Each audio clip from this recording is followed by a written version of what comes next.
Pete here with smallbusinessresourcecenter.com. I wanted to share a pretty important update with the EIDL and the PPP.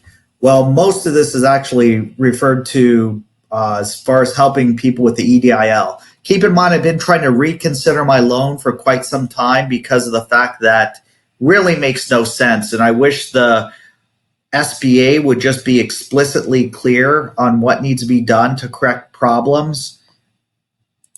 I got on the phone with somebody and they shared this important information. So here's a copy of the email. It says to request an increase for your economic injury disaster loan, or EIDL, we would like you to include the federal tax return form, signed IRS form 4506T, and that basically allows them to get your tax returns.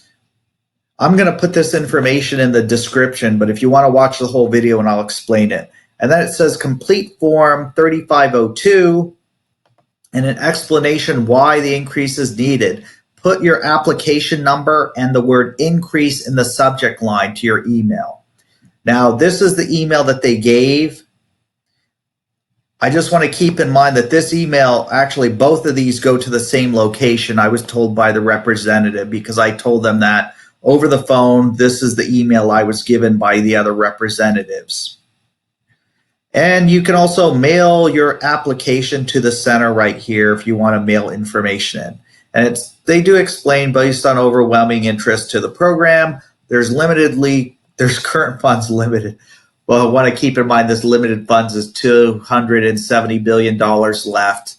Take or leave maybe 10 billion or so. I don't know how much they distributed in the past couple days.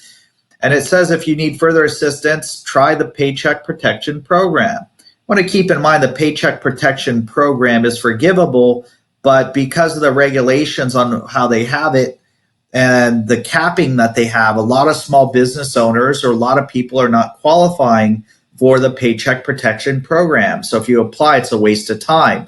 They somehow have created regulations that have a gap. I'm sure I'm not the only person who falls into this, where this Paycheck Protection Program would be great, but that gap makes it so you technically can't get approved.